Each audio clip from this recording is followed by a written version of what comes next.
Break के बाद स्वागत है आपका। बीते दिन से उत्तराखंड में चार धाम यात्रा शुरू हो गई है।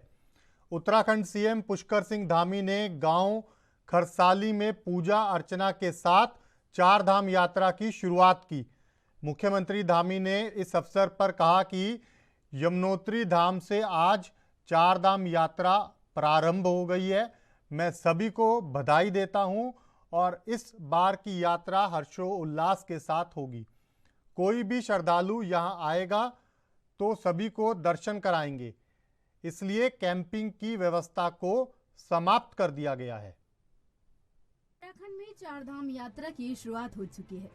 सीएम धामी ने गंगोत्री और यमुनोत्री धाम में पहली पूजा प्रधानमंत्री नरेंद्र मोदी के नाम से की। मुख्यमंत्री पुष्कर सिंह धामी पहले ही साफ कर चुके थे कि चार धाम यात्रा के लिए जो भी श्रद्धालु आएंगे सभी को दर्शन कराए जाएंगे। सुरक्षित और सुगम यात्रा के लिए राज्य सरकार कृत संकल्पित है। राज्य में श्रद्धालुओं को हर संभव सुविधा उपलब्ध कराना सरकार की प्राथमिकता है। आपको बता दें कि धामी सरकार पहले ही ऐलान में ये कह चुकी थी कि चार धाम यात्रा में आए श्रद्धालु को पिछले वर्ष की तुलना में इस बार अधिक सुविधाएं उपलब्ध कराई जाएंगी और श्रद्धालुओं पर हेलीकॉप्टर से पुष्प वर्षा की जाएगी। और धामी ने अपना वादा पूरा भी किया। यात्रा आगाज के दौरान हेलीकॉप्टर से श्रद्धालुओं पर पुष्प वर्षा भी की गई।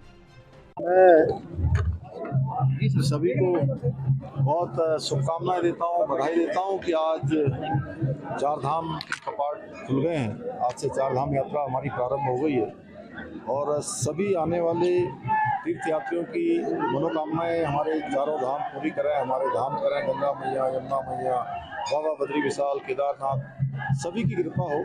और आज विधिवत रूप से यहाँ पर पूजा के बाद यहाँ भी कार्यक्रम शुरू हो गया है। गंगोत्री में पहली पूजा हमारे देश के आदरणीय प्रधानमंत्री नरेंद्र मोदी जी के उस पर हुई है। संकल्प हम लोगों ने लिया है कि भगवान जो है उनको लंबे समय तक इस देश को नेतृत्व उनका मिलता रहे। इस प्रकार से उनके नेतृत्व में भारत का मान सम्मान स्वाभिमान पूरी दुनिया के अंदर बढ़ा है। माँ गंगोत्री, माँ यमुनोत्री, बाबा केदार, बाबा बद्री विशाल उन पर कृपा करें, क्योंकि उनके प्रधानमंत्री बनने के बाद पूरे देश और दुनिया के अंदर धर्म की पताका फैली है। धार्मिक जो हमारे संस्थान है, धार्मिक स्थान है, उन सभी को एक उत्कृष्टता में आगे उद्भव का काल प्रारंभ हुआ है। और हमने भी यहाँ पर सभी व्यवस्थाएं उत्तराखंड सरकार की तरफ से की है कि यात्रियों की अच्छी व्यवस्था हो, आने जाने में उनको कोई परेशानी न हो। साथ ही साथ चूँकि पिछले वर्ष यात्रा हमारी ऐतिहासिक हुई थी, इस वर्ष भी पूरे हर्षोल्लास के साथ होगी। सभी जगह तैयारियां पूरी हो गई है और मैं सभी का जो भी यात्रा से जुड़े हुए हैं सभी लोगों का मैं धन्यवाद करता हूं और अपील भी करता हूं कि सभी लोग आने वाले श्रद्धालुओं का हर प्रकार से आतिथ्य प्रदान करेंगे, उनको किसी प्रकार की परेशानी न हो, इसका हम सबका प्रयास रहेगा। पहले ही दिन में मार्ग 10-10 बजे बंद रहता है। यमुनोत्री राजमार्ग की सालागिरह बंद था, कोई भी यमुनोत्री राजमार्ग की सालागिरह बंद था। 10 घंटे बाद जो है खुला है। आपदा प्रबंधन विभाग को पता ही नहीं रहता है कि जो है कर रहे हैं। अभी चूंकि बर्फबारी हो गई है अचानक, इस मौसम में काफी भारी बर्फबारी हुई है सभी जगह पर, लेकिन उसके बावजूद भी जरूरी इंतजाम किए जा रहे हैं। और यहाँ भी आज आपने देखा कि दोनों जगह पर पूरे विधि विधान से सभी समस्त तरीके से आज ये यात्रा प्रारंभ हो गई है। केदारनाथ जी में भी काफ़ी बर्फ पड़ी थी, वहाँ पर रास्ता भी जो है खराब हो गया था, लेकिन उसको ठीक किया जा रहा है। सभी जगह पर जो व्यवस्था है, चूँकि आपदा तो हमारे राज्य की एक वो हो गई है, हर साल आती है, हर बार आती है, लेकिन उसके बावजूद हम लोगों का प्रयास है कि किसी को परेशानी न हो। आपको बता दें कि गंगोत्री यमुनोत्री धाम के कपाट खुल चुके हैं। अब अगले 6 महीने तक श्रद्धालु गंगोत्री में मां गंगा एवं यमुनोत्री धाम में मां यमुना के दर्शन कर सकेंगे। उत्तराखंड मुख्यमंत्री पुष्कर सिंह धामी ने चार धाम यात्रा पर आने वाले श्रद्धालुओं का देवभूमि आगमन पर स्वागत किया। सीएम ने कहा कि भगवान बद्री विशाल, बाबा केदार, मां यमुनोत्री एवं गंगोत्री की कृपा सभी पर बनी रही। मुख्यमंत्री ने प्रदेश की सुख समृद्धि की कामना की। वहीं एक तरफ जहां सीएम धामी श्रद्धालुओं को हर संभव सुविधा देने की बात कर रहे हैं, वहीं विपक्ष श्रद्धालु पर पुष्प वर्षा कराने को सरकार का प्रचार प्रसार करने का जरिया बता रहे हैं। उनको राहत मिलेगी पुष्प वर्षा से तो आपका प्रचार होगा। 2 दिन टीवी में वो चलता रहेगा पुष्प वर्षा, वो दिखाते रहेंगे। अरे यार, उनको ये बताओ कितने आपने मेडिकल कैंपों की व्यवस्था रास्ते में, क्या ऑक्सीजन सिलेंडर की है, रुकने की कितनी व्यवस्था की है, सफाई कितनी व्यवस्था है, परिवहन की क्या व्यवस्था है, पैदल यात्री जाएंगे जो जाएंगे। हरिद्वार में पिछले टाइम की तरह से दवा घोटाला हजारों करोड़ रुपए का हुआ था, तो व्यवस्था बताओ ना। लोग अप्रिशिएट करें, टूरिस्ट अप्रिशिएट करें तब तो बात है। हम तो कह रहे अच्छी व्यवस्था हो, राज्य हमारा भी है, हमारी भी भागीदारी है, लेकिन होना चाहिए। पिछला टाइम की तरह हवा में नहीं, आज भी मुझे सब हवा में लग रहा। विपक्ष चाहे कुछ भी कहे, लेकिन चारधाम यात्रा से पूर्व भी सीएम धामी ने सभी विभागों के अधिकारियों के पैच कसते हुए हिदायत दी थी कि चारधाम यात्रा में कोई भी लापरवाही, कोताही कोई भी अधिकारी न बरते। तीर्थयात्रियों के लिए यात्रा सुगम, सरल और सुरक्षित बनाना अधिकारियों की जिम्मेदारी है। अगर कोई लापरवाही करता है तो उसके खिलाफ कार्रवाई की जाएगी और यात्रा से पूर्व धामी ने मॉक ड्रिल करके व्यवस्थाओं का जायजा भी लिया था। अब यात्रा का आगाज हो चुका है। 19 लाख लोग अपना रजिस्ट्रेशन करा चुके हैं। सरकार की तैयारियां कैसी है, धीरे धीरे श्रद्धालुओं के माध्यम से सामने आ जाएगा। एएनबी न्यूज के लिए देहरादून से तारिक अंसारी की रिपोर्ट। के बाद स्वागत है आपका। मेहमानों के पास चलेंगे और चर्चा को आगे बढ़ाएंगे। चर्चा देवभूमि उत्तराखंड की, और कहीं ना कहीं जिस तरह से फूलों की वर्षा की गई उसको लेकर विपक्ष सत्ता पक्ष के ऊपर तंज कस रहा है। हीरा सिंह जी, शुरुआत आपसे, क्योंकि अभी ब्रेक पर जाने से पहले हमने दर्शकों को आपका वो बयान भी सुनवाया जिसमें आप जो पुष्प वर्षा धामी सरकार ने की उसको लेकर आलोचना कर रहे थे। सवाल ये, विपक्ष को श्रद्धालुओं पर पुष्प वर्षा से आपत्ति क्यों? विपक्ष को श्रद्धालुओं से आपत्ति नहीं है जी। श्रद्धालु हमारे लिए पूजनीय है, श्रद्धालु हमारे अतिथि हैं, उनका स्वास्थ्य ठीक रहे, अच्छे से चार धाम यात्रा करें। लेकिन मुख्यमंत्री श्रद्धालुओं तो फूल बरसा रहे और मंदिर में जाकर केवल पूजा केवल मोदी के नाम की कर रहे। जनता से कोई लेना देना नहीं है। अरे जनता पहले, मोदी जी पहले, ये पहले बात के लिए करो अपने आप। अरे मंदिर में गए तो पूरी जनता के लिए आशीर्वाद मांगो, सुख शांति मांगो, पूरे देशवासियों के लिए उनके सुख समृद्धि की बात करो। वो मोदी जी के लिए प्रार्थना कर रहे। पहला उदाहरण पेश किया, चमचेबाजी क्लाइमेक्स पे है, क्लाइमेक्स पे आए हमारे प्रधानमंत्री है, हम उनका भी सम्मान करते हैं, वो आए तो सम्मान करेंगे निश्चित। लेकिन पहली, अरे भाई जनता को छोड़ के आप केवल प्रधानमंत्री जी की वो करो यार, नई परंपराएं मत डालो, ये देवभूमि को कलंकित मत करो, यहाँ के मान सम्मान श्रद्धा जो व्यवस्थाएं परंपरा, उन परंपरा को ध्वस्त मत करो। ये क्या करना चाह रहे? वो तो कल कोश्यारी जी ने करी थी ना, अब उसी परंपरा आप भी चल रहे। ये भाई वन मैन शो मत करो। ये डेमोक्रेसी को, प्रजातंत्र को, यहाँ की सद्भावना को, यहाँ की जो हमारे संस्कार हैं उनको जिंदा रखो। हम यही कह रहे हैं कि श्रद्धालुओं का सम्मान हो, सबका सम्मान हो। आप पूरे देश के, पूरे समाज के लिए समृद्धि की कामना करो। केवल एक व्यक्ति नहीं, वो व्यक्ति तो उसी में आ गया, वो भी तो हमारे बीच से हैं, हमारे श्रद्धालु पूजनीय है। ठीक है, जवाब ले लेते हैं। सुनीता जी, जवाब दे दीजिए। परंपराओं को क्यों ध्वस्त कर रहे हैं आप लोग? विपक्ष आरोप लगा रहा है। डेमोक्रेसी में, प्रजातंत्र में देशवासियों की, श्रद्धालुओं की, उनका कोई जिक्र नहीं। भले आप उनको बाहर फूल बरसा रहे, लेकिन साहब जवाब ले लेते हैं। सुनीता जी, जवाब दे दीजिए। क्यों कर रहे हैं आप? दो बातें क्यों के अंदर जाके बाहर आप जनता को दिखाने का पुष्प वर्षा कर रहे, तो दो बातें मत करो ना। मुख्यमंत्री हमारे सम्मानित है, अब वो जिस उससे भी किया, मैं उसको कुछ नहीं कहता, लेकिन ये जनता में एक इस तरह का मैसेज नहीं जाना चाहिए। उन भावनाओं का सम्मान होना चाहिए। ये मंदिर हमारी आस्था का प्रतीक है। लोग कहाँ से आते हैं सुनीता जी, राज्य में, उनका सबका, वो भी सोचेंगे यार ये तो प्रधानमंत्री पूजा कर दी, यहाँ तो अब पहले पूजा उनकी हो गई।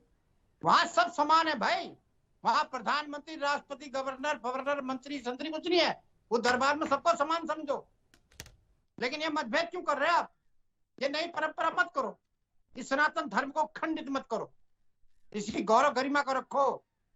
यहाँ प्रत्येक का सम्मान होता है, बड़ा हो छोटा, बादशाह, राजा, रंग, गरीब, अमीर, किसान, मजदूर, वो सब आस्था के साथ जाता है और सबका बराबर का सम्मान है, बराबर का अधिकार है। लेकिन इस भावना के, इस तरह की अगर आप लोग बातें करेंगे तो मैं नहीं समझता क्या होगा। फिर तो बड़ा दुखद अध्याय प्रदेश के लिए होगा।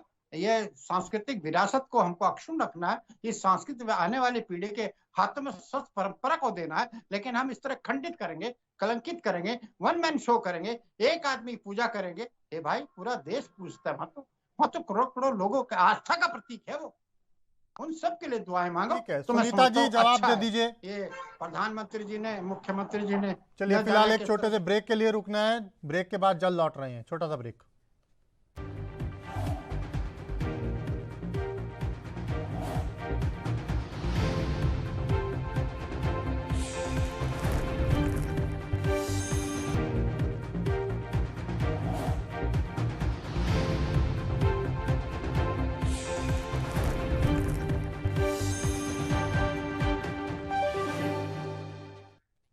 ब्रेक के बाद स्वागत है आपका। सीधा मेहमानों के पास चलेंगे और चर्चा को आगे बढ़ाएंगे।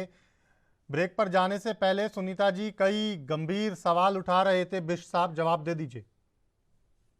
जी जी, देखिए यहाँ पे बिष्ट जी ने जो बात रखी, उनको सबसे ज्यादा समस्या हुई कि जो हमारे श्रद्धालु हैं उन पे पुष्प वर्षा क्यों की गई।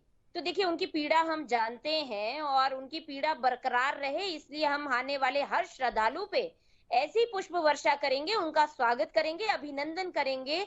और हमारी संस्कृति है ये, अतिथि देवो भव। हमारे यहाँ पे आने वाला प्रत्येक श्रद्धालु देवों की तरह हम उनको पूजते हैं, क्योंकि उनके माध्यम से उनको जो चार धाम की जो महत्व है, जो जीवन में अपने हर बार हर व्यक्ति सोचता है कि हम एक बार चार धाम की यात्रा अवश्य करें, उसके लिए हम जो भी हमारी सरकार की तरफ से प्रयास किए जाएंगे, हम लगातार उनके स्वागत में सभी व्यवस्थाओं को और प्रबंधन को करेंगे। जहां तक इनको पूजा की बात इन्होंने करी, पूजा पद्धति की बात करी, तो कांग्रेस हमें ना सिखाए। माननीय मुख्यमंत्री जी ने पूरे विधि विधान से गंगा पूजन किया, पूरे विधि विधान से कपाट जो है दोनों गंगोत्री धाम और यमुनोत्री के खोले गए हैं और पूरा हमारे पंडा पुरोहित सभी लोगों के साथ में, समिति के सदस्यों साथ में, सबके साथ पूजा की गई। पूरे प्रदेश की खुशहाली के लिए, जनता की सुख समृद्धि के लिए, प्रदेश की सुख समृद्धि के लिए वहां पे पूजा की गई। और आप देखिए कि उन भगवान जी का ही आशीर्वाद है कि आज हम लोगों को इतना बड़ा हमारे यहाँ पे उत्तराखंड विश्व प्रसिद्ध चार धाम यात्रा में हमें स्वागत करने का मौका मिल रहा है। हम तो भाग्यशाली हैं कि हम उत्तराखंड में रहते हैं। अब कांग्रेस को क्यों दर्द है, वो अपने दर्द का इलाज कराएं, ये दूसरा विषय है। जहां तक राज्य सरकार की बात है, हम लोग सभी श्रद्धालुओं के लिए एक सरल सुगमता से चार धाम की यात्रा हो, उसका प्रबंधन हमारी सरकार अच्छे से करे और सभी लोग आए, पुण्य लाभ लें, उसके लिए हमारी सरकार प्रयासरत है। और हमने हर एक जगह देखिए, सुरक्षा की दृष्टि से, यातायात की व्यवस्था की दृष्टि से, परिवहन की दृष्टि से, स्वास्थ्य की दृष्टि से सभी व्यवस्थाओं को हमने चकाचौंध करके वहां पे दुरुस्त किया है। और हर जगह हमारे, आज आप देखिए कि स्वास्थ्य की बात करें, माननीय स्वास्थ्य मंत्री डॉक्टर धन सिंह रावत जी ने कल जो है 200 एम्बुलेंस जो है चार धाम मार्गों पे व्यवस्थित की है, उनकी व्यवस्था की है। हमारे डिफरेंट जगह पे हमने जितने भी जो एम्बुलेंस में ऑक्सीजन से रिलेटेड सभी जीवन रक्षक सुविधाएं हमने उनका प्रावधान किया है। चार धाम मार्गों पे हमने जो 108 आपातकालीन सेवा है उसका प्रबंध किया है और जो उसका रिस्पांस टाइम है उसको भी 15 मिनट तक कम कर दिया है जी।